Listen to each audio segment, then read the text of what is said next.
YTN이 보내드리는 뉴스 정면승도 3부 시작합니다. 저는 오늘 이재윤 앵커 대신 진행을 맡고 있는 명지대학교 정치외교학과 신유리인데요. 자, 여러분들 30년 뒤에 국민연금 완전히 고갈된다 이런 예측 많이들 들으셨죠? 지금 그래서 국회 내 연금개혁 논의도 빨라지고 있다고 하는데 그렇다면 얼마나 내고 얼마나 받을 수 있을지 이거 대부분의 국민들이 관심을 가질 수밖에 없습니다. 국회 연금특위 야당 간사죠. 김성주 의원 연결해서 자세한 내용 들어보겠습니다. 김 의원님 안녕하세요. 예, 안녕하세요. 예, 반갑습니다. 예. 자, 국회 연금특위 민간자문위 원래 1월 말까지 연금개혁 초안을 마련하겠다 지금 이랬었는데 이게 좀 늦어지는 모양이에요. 민간 자문위원회에서 모두 9차례에 걸쳐서 예. 진지한 논의를 한 끝에 일정한 안을 마련했고요. 큰 틀의 방향에 대해서는 대부분 의견 일치를 본 상태고요. 일부 이견이 있는 부분을 어떻게 할지 이제 논의하는 단계입니다. 자, 그러면 큰 틀에선 동의했다. 그 부분은 어떤 거죠? 이견이 있는 부분은 어떤 부분이고요? 일단 국민들의 현재 그 노후 소득이 대단히 취약하다. 그래서 연금 제도를 더 강화시켜야 된다. 현재 연금 제도는 기초연금과 국민연금이 나라가 운영하는 제도로 있고 이 두 가지를 좀 더 강화하는 방향으로 가야 된다는 것에 대해서는 이견이 없었고요. 예. 더 나아가서 좀 퇴직연금도 주로 퇴직금으로 일시불로 활용되고 있는데 이거를 연금화해야 된다. 이런 부분에서는 거의 의견이 일치했고요. 다만 지금 논의가 이루어지고 있는 건 국민연금의 재정적 지속 가능성을 위해서 보험료율을 얼마 정도 또 소득 대체율은 얼마로 해야 될 것에 대해서는 완전한 의견 일치를 본 상태는 아니다. 이렇게 말씀드립니다. 그러니까 이제 말씀 들어보니까 취지는 동의를 하고 아마 이 취지는 누구든 다 동의하겠죠. 그죠? 예. 연금 강화해야 되고 뭐 이런 취지야 다 동의를 하는데 가만히 말씀 들어보니까 결국은 방법론상에서 이견이 큰 것 같은데 말이에요. 예? 그러니까 간단히 얘기한다면 더 내야 된다는 거 아니에요? 현재 국민연금 보험료율 9%는 우리나라 공무원연금 보험료율 18%의 반절 정도고요. 예. 대부분의 선진국들이 18%에서 20%의 보험료를 내는 것에 비하면 우리가 적은 건 사실이죠. 그러다 보니까 이제 어느 시점이 되면 기금이 소진될 수밖에 없으니 지금 젊은 세대는 연금을 못 받는 게 아니냐라는 그런 불안이 자꾸 생겨나는 거 아닙니까? 그렇죠. 그래서 이 제도가 현 세대뿐만 아니라 다음 세대에도 이 국민연금과 같은 좋은 제도가 국민들의 든든한 노후 소득 보장 수단이 되기 위해서는 개선이 좀 필요한 거죠. 그러려면 조금 더 부담 수준을 좀 높이고 혜택을 받는 그런 제도로 개선해야 되는 것이 대부분 일치하는 생각입니다. 조금 덜하는 게 대충 어느 정도예요? 그게 이제 수치로 얘기하면 참 어려운 건데요. 근데 이게 수치가 중요하죠. 국민들 입장에서 볼 때는. 그죠? 누구나 조금 내고 많이 받고 싶죠. 근데 그건 성립할 수가 없는 거죠. 그래서 적정 부담과 적정 급여 이게 항상 연금 제도를 설계하고 계산하는 데가 핵심입니다. 결국은 적정이라고 말하죠. 그러니까 국민들이 수용 가능한 수준이어야 되죠. 그냥 이상적으로 지금부터 많이 내자고만 얘기하면 그러면 아니 나는 차라리 거기서 빠질래 뭐 이렇게는 생각도 있을 수 있어서 국민들이 현재 부담할 수 있는 수준이 어디까지일 것인가에 대한 것들을 뭐 전문가나 또는 정부나 국회가 충분히 숙의해서 최종적으로 결정해야 될 문제라고 봅니다. 그 15% 얘기도 있었던 모양이에요. 정부에서. 근데 이제 정부는 정부안이 아니다 이렇게 선을 그었는데 이 부분은 어떻게 된 겁니까? 특위에 참여하는 민간 자문위원들의 의견인 것이고요. 정부는 그 의견 제출하는데 특별하게 같이 협의한 것은 아닌 것으로 알고 있고요. 이거는 뭐 국회나 어떤 정당의 안도 아니고 민간 전문가들께서 쭉 우리나라 연금 제도를 있는 그대로 보면서 어떻게 개선해야 될 것인가에 대한 의견을 제시한 걸로 보시면 됩니다.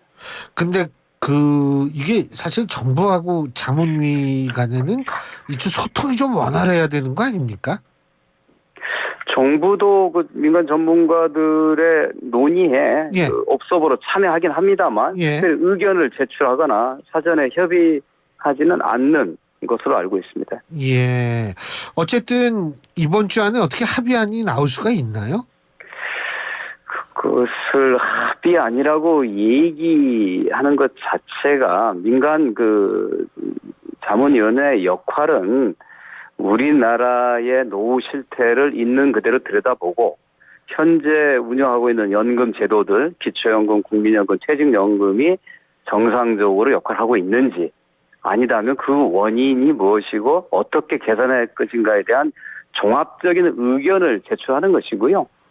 그것을 결정을 민간 전문가들이 할 수는 없는 거거든요. 물론 그렇겠죠. 예, 민간 전문가가 일종의 논의를 하기 위한 초안을 만들면 이 다음 단계에는 이해 당사자, 즉 보험료를 내고 연금을 받는 노사 등이 이해 관계자들이 이 안을 놓고 토론을 벌이게 됩니다. 예. 그 과정이 끝나면 일반 국민들을 상대로 또 설명과 토론이 있게 돼 있어서 굉장히 긴 과정의 지금 초입 단계다 이렇게 말씀드립니다. 지금 우리 김성주 의원께서도 잘 아시겠지만 그 프랑스 같은 경우에도 지금 연금 개혁으로 아주 골머리를 앓고 있지 않습니까? 지금 시위도 엄청나고요. 사실은 지금 유럽 제가 얼마 전에 유럽에 몇 주 갔다 왔었는데 독일 같은 경우 전 이제 주로 독일에 있었는데 독일 같은 경우는 뉴스에 매일 나와요. 이 프랑스 시위 이런 것들이요.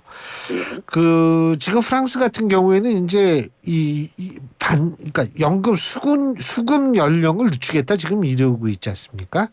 우리나라도 지금 이 얘기 나오고 있죠. 정확하게 이해할 필요가 있는데요. 예. 이제 프랑스는 그 연금 수급 연령을 높이자는 게 아니라 정년은 62세에서 64세로 더 올려서 일을 조금 더 하라는 거예요. 예.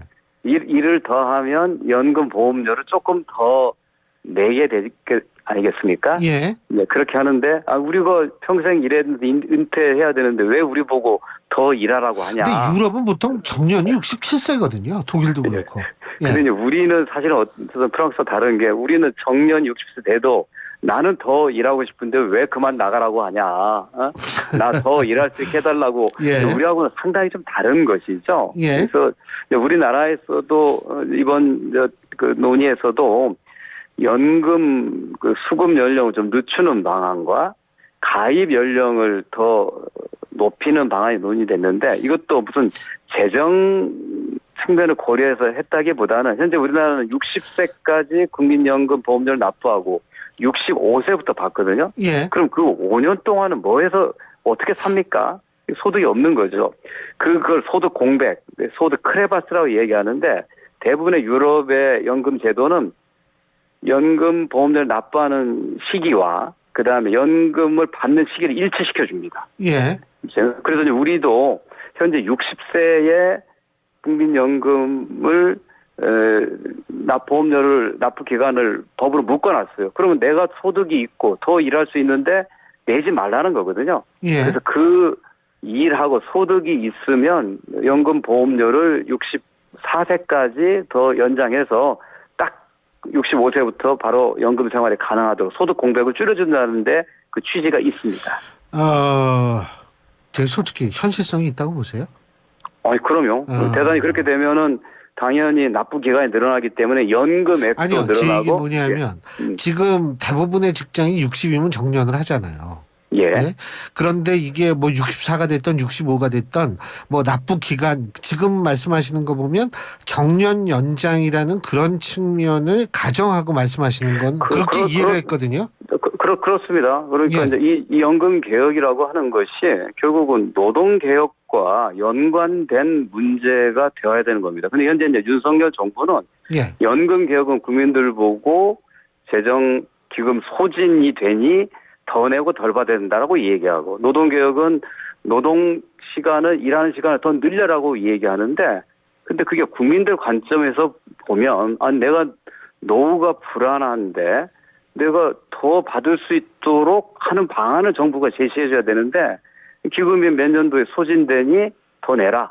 그리고 노동 시간을 늘리라고 하는데 자연스럽게 60세 퇴직 연령을 좀 늘려가면서 그만큼 그 소득이 생기고 그다음에 연금 보험료를 더 납부하면 국민들에게 노후 소득 보장 수도 높아지는 거거든요. 그러니까 민주당이 생각하는 연금 개혁과 노동 개혁의 연계는 어떻게 하면 국민들이 더 노후에 편안하게 살 수 있도록 하느냐에 초점이 맞춰져 어쨌든 있습니다. 크레바스를 일단 줄인다 이 말씀이시잖아요. 그죠? 그렇습니다.